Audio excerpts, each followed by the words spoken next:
और जय हिंद आप सभी लोगों को। आज की इस क्लास में आप सभी लोगों का मोस्ट वेलकम है। आज हमारी विश्व इतिहास की क्लास नंबर फर्स्ट होने वाली है और दूसरी तरफ हम आपको मध्यकालीन भारत कवर करा रहे हैं। आज से आपकी वर्ल्ड हिस्ट्री की क्लास भी स्टार्ट होने वाली है। तो आज ये आपके लिए फर्स्ट टॉपिक लेकर आए हैं, तो इसको बहुत ही ध्यान से समझना। आज की इस क्लास में हम डिस्कस करेंगे आपके साथ पुनर्जागरण के बारे में। उसके बाद में हम आपके साथ डिस्कस करेंगे अमेरिका का स्वतंत्रता संग्राम, इसके बारे में, ठीक है। और दूसरे किसी वीडियो में हम आपको साथ कवर करेंगे फ्रांस की क्रांति के बारे में। तो आज की क्लास में इतने टॉपिक होने वाले हैं, तो आप लोग कहीं ना जाइए, बने रहिए लास्ट तक। और ये जो पुनर्जागरण आप पढ़ लेंगे और इसके बाद में आप अमेरिका की क्रांति पढ़ लेंगे, तो आपका कोई भी क्वेश्चन इस बात की गारंटी ले सकते हैं कि गलत नहीं हो सकता है। चलिए देखते हैं, बहुत ही ध्यान से समझते हैं। कहता है कि विश्व इतिहास को सबसे पहला क्वेश्चन यही बोल सकता है कि कितने भागों में बांटा गया है। तो आप लोग जवाब देंगे 3 भागों में बांटा गया है। कौन कौन से भाग हैं? पहला है कि प्राचीन विश्व का इतिहास, ठीक है, ये आपके आरंभ से 5वीं सदी तक चला। फिर कहता है कि मध्यकालीन, यानी ये जो मध्यकालीन विश्व का इतिहास है, ये 5वीं सदी जब ये आपका समाप्त हुआ तो ये स्टार्ट हुआ 5वीं सदी से 16वीं सदी तक। आप इस तरीके से इसको याद रख सकते हैं। अब 16वीं सदी में ये समाप्त हुआ है, तो जो आपका आधुनिक विश्व का इतिहास होगा वो आपकी 16वीं सदी से आगे तक, ठीक है, चलेगा। अब आगे देखते हैं आधुनिक विश्व में आप लोगों को क्या क्या कवर करना है। तो सबसे पहले पुनर्जागरण, मानवता पर बल, लौकिक जीवन पर बल देना है, विचार और अभिव्यक्ति की स्वतंत्रता के बारे में आप लोगों को पढ़ाएंगे और प्रबोधन, इसमें हम आपको बताएंगे मानव स्वतंत्रता को बढ़ावा किस तरीके से मिला। तो चलिए देखते हैं पहला टॉपिक पुनर्जागरण क्या कहता है। बहुत ही बेहतरीन क्लास होने वाली है। हम आपको जहाँ से क्वेश्चन बनेगा वो भी आपको सेलेक्ट करके चीज़ें बताएंगे। पहला पॉइंट कहता है कि पुनर्जागरण का शाब्दिक अर्थ होता है फिर से जागना। पुनर्जागरण का अर्थ अगर आपसे एग्जाम में पूछा जाए तो आप लोग जवाब देंगे फिर से जागना। आगे कहता है कि नवयुग के अवतरण की सूचना देने वाला पुनर्जागरण आंदोलन 13वीं से 16वीं सदी तक, ये डेट आप लोग जरूर याद रखना, यानी 1250 से 1550 ईस्वी में हुआ था। पुनर्जागरण वह बौद्धिक आंदोलन था जिसमें प्राचीन उपलब्धियों का आश्रय लेकर वर्तमान में आई धार्मिक, सामाजिक, सांस्कृतिक रूढ़ियों को दूर करने व पुनः विकास, समृद्धि की ओर अग्रसर होने का आग्रह किया गया। देखिए, आप सीधा सा ये याद रखिए कि पुनर्जागरण का मतलब ये था कि जो उस समय आपकी प्राचीन उपलब्धियां थीं उनका जो है आश्रय लेकर वर्तमान में जो भी आपकी आई धार्मिक या सामाजिक या सांस्कृतिक जो भी रूढ़ियाँ थीं, उनको जो है रूढ़ियों को दूर करने का जो है प्रयास किया गया और उनके विकास को समृद्धि और अग्रसर यानी आगे बढ़ाने का भी आग्रह किया गया। इसका मतलब ये हो जाएगा। आगे समझते हैं। कहता है कि मध्यकाल के बारे में पढ़ते हैं। मध्यकाल में यूनानी एवं लैटिन साहित्य को भुलाकर यूरोप की जनता अंधविश्वासों में पड़ गई थी।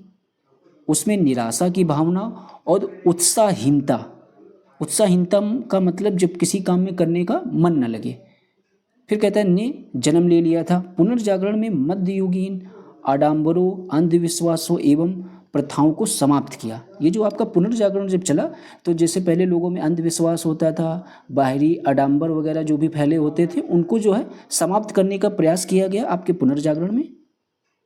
फिर क्या कहते हैं, उसके स्थान पर क्या क्या लाया गया? व्यक्तिगत भौतिकवाद, स्वतंत्रता की भावना, उन्नत आर्थिक व्यवस्था एवं राष्ट्रवाद को प्रतिस्थापित किया। आगे कहता है कि राष्ट्रवाद की पहली व पूर्व अभिव्यक्ति फ्रेंच क्रांति में देखी जाती है। तो आपसे अगर एग्जाम में पूछा जाए राष्ट्रवाद की पहली व पूर्व अभिव्यक्ति किस में देखी जाती है, तो आप लोग जवाब देंगे फ्रेंच क्रांति में, जो शीघ्र संपूर्ण यूरोप में फैल गई, यानी बहुत ही जल्दी आपके यूरोप में फैल गई। इसमें ब्रिटेन, ऑस्ट्रेलिया, हंगरी, इटली आदि भी शामिल थे। जहाँ राजशाही की समाप्ति हुई और लोकतंत्र की क्या हुई? स्थापना हुई। राजशाही जहाँ पर चलता था, राजशाही शासन आपका समाप्त हुआ, वहाँ पर लोकतंत्र की स्थापना हुई। लोकतंत्र का मतलब जनता का शासन, ठीक है, लोगों का शासन। फिर कहता है जर्मनी किसी एक राजशाही के नियंत्रण में नहीं रहा, यानी जो आपका जर्मनी था पहले किसी एक ही राजा का पुत्र, एक राजा खत्म हुआ, उसका पुत्र जो है वो शासन करता है, तो राजशाही वहाँ पर चल रहा था। लेकिन क्या हुआ, कुछ दिन बाद राजशाही जो था वो समाप्त हो गया आपके जर्मनी में, और जर्मनी जो है एकीकरण से पहले ही अनेक भागों में क्या हो गया था? बटा था। मतलब राजशाही समाप्त नहीं हुआ पूरी तरीके से, वो आपका नियंत्रण में रहा, नियंत्रण में नहीं रहा। आगे देखते हैं क्या कहते हैं। पुनर्जागरण को प्रारंभ इटली के फ्लोरेंस नगर से जाना जाता है। कौन सा नगर है? फ्लोरेंस नगर के नाम से जाना जाता है। किसका पुनर्जागरण का जो प्रारंभ आपके इटली के किस जगह से हुआ था? तो ये आप लोग जरूर एक बार लिख कर देख लेना, फ्लोरेंस नगर। फिर कहता है बाईजेंटाइन साम्राज्य की राजधानी कुस्तुनतुनिया का पतन पुनर्जागरण का एक प्रमुख कारण था।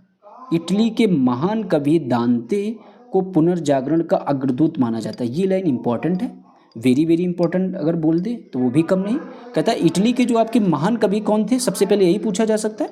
तो ये आपके दांते थे। दांते को जो है पुनर्जागरण का अग्रदूत अगर आपसे एग्जाम में पूछा जाए किसको माना जाता है, तो आप लोग जवाब देंगे किसको? दांते को।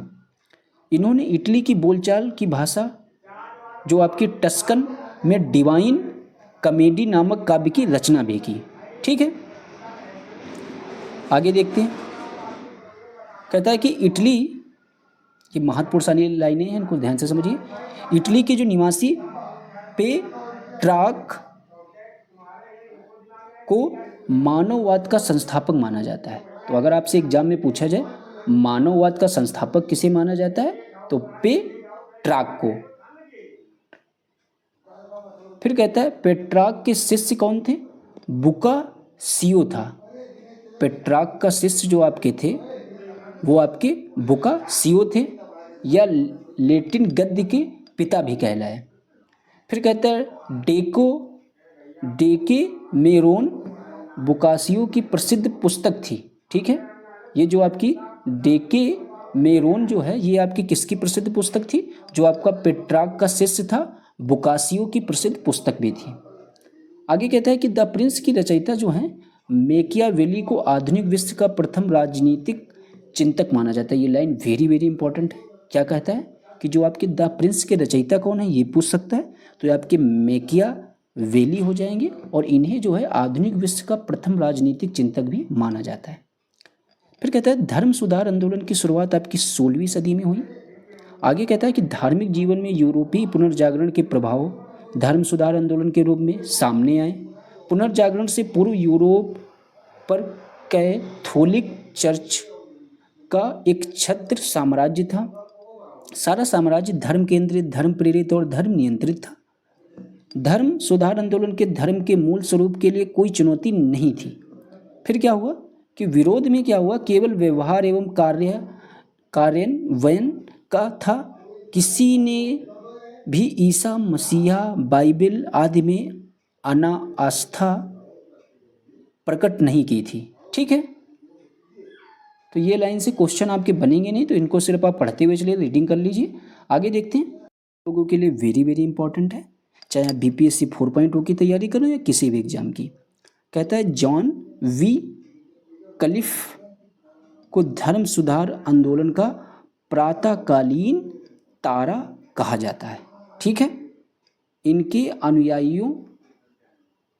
जो अनुयायी थे, इसके अनुयायी जो थे वो कौन थे? लॉर्ड्स कहलाते थे। रेनिसा मतलब पुनर्जागरण यूरोप में 14 से 17वीं शताब्दी तक की एक अवधि है। ठीक है, अगर आपसे पूछा जाए रेनिसा क्या है, तो ये आपके यूरोप में जो है, ये भी इंपॉर्टेंट है, 14 से 17वीं शताब्दी तक की एक अवधि को जो है रेनिसा कहते हैं आपके यूरोप में। अब हम लोग पढ़ते हैं अमेरिका का स्वतंत्रता संग्राम। इसको बहुत ही ध्यान से समझिए, यहाँ से एक क्वेश्चन आपके एग्जाम में आना तय है। कहता है कि सप्तवर्षीय युद्ध जो है आपका ये 1756 से 1763 में इंग्लैंड और फ्रांस के बीच यूरोप, अमेरिका और भारत में लड़ा गया था। ठीक है, सप्तवर्षीय युद्ध अगर आपसे पूछा जाए कहाँ कहाँ लड़ा गया, तो आप इनके नाम याद रखना, इंग्लैंड फ्रांस के बीच, यूरोप और अमेरिका के बीच, और भारत में लड़ा गया था। फिर कहता है अमेरिकी स्वतंत्रता संग्राम आंदोलन के दौरान इंग्लैंड का शासक जॉर्ज कौन था? तृतीय था। कौन था? जॉर्ज तृतीय था। जब आपका अमेरिका में स्वतंत्रता संग्राम चल रहा था उस टाइम जो है, अगर आपसे इंग्लैंड का शासक पूछे कौन था, तो वो आपका जॉर्ज तृतीय था। नोट करके कहता है पैट्रिक हेनरी ने स्टाम्प अधिनियम का विरोध किया। पैट्रिक हेनरी ने युवकों में जान फूंक दी।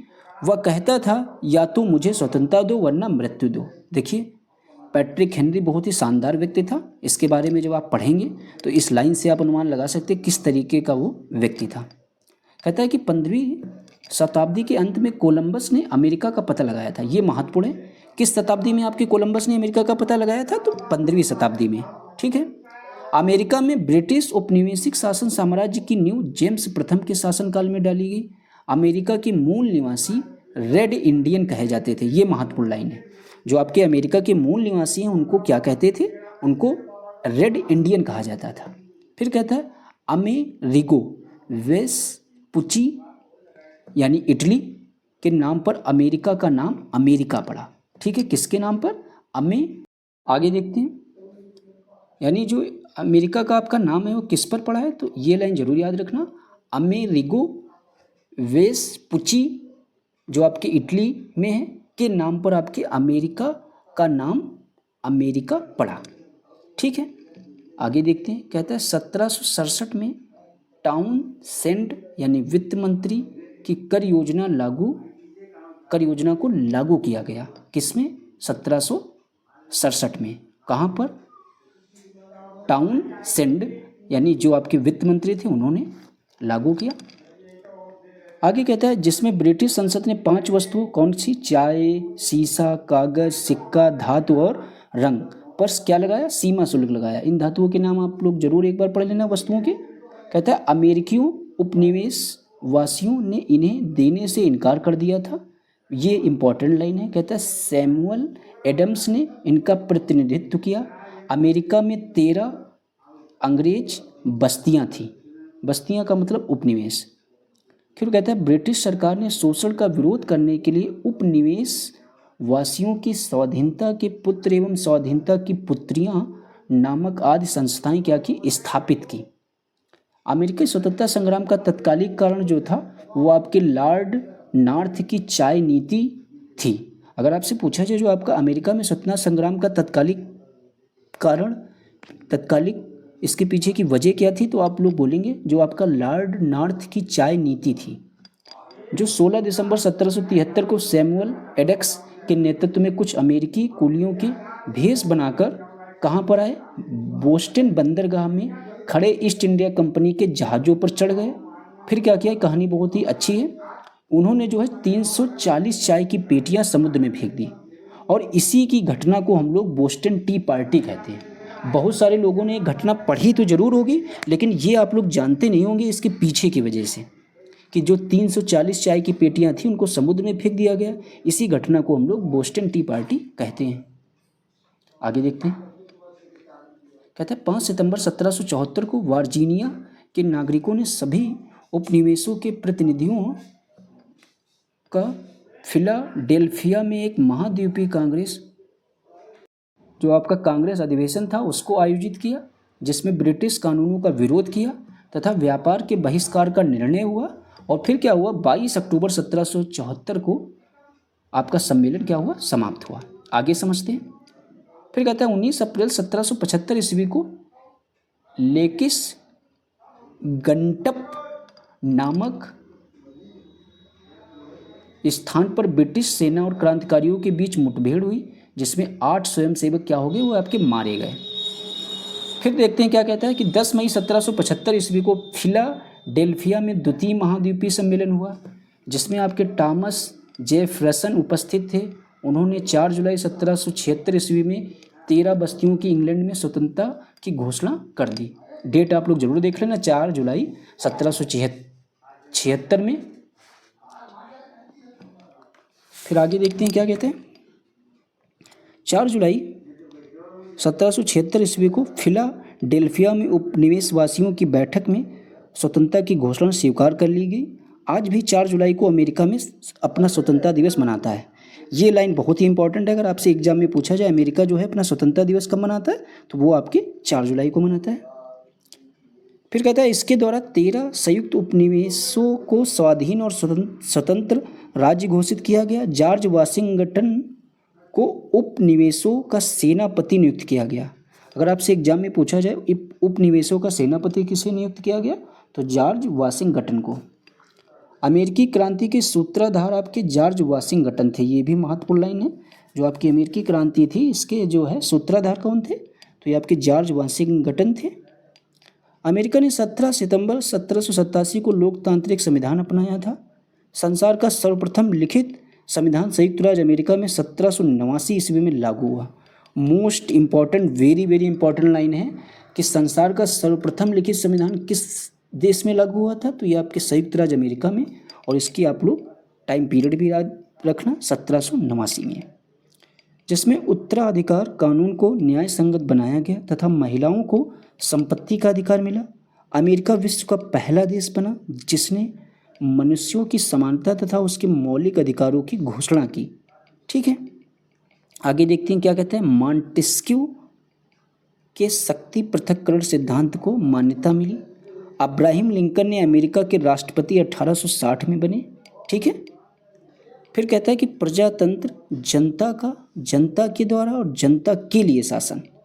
प्रजातंत्र की यह परिभाषा अब्राहम लिंकन ने ही दी थी, जो आज हम लोग अपने भारत में पढ़ते हैं कि जनता के द्वारा जनता के लिए शासन। ये आपकी परिभाषा आपके अब्राहम लिंकन ने दी थी, जो आपके अमेरिका के राष्ट्रपति थे। कब बने थे? 1860 में।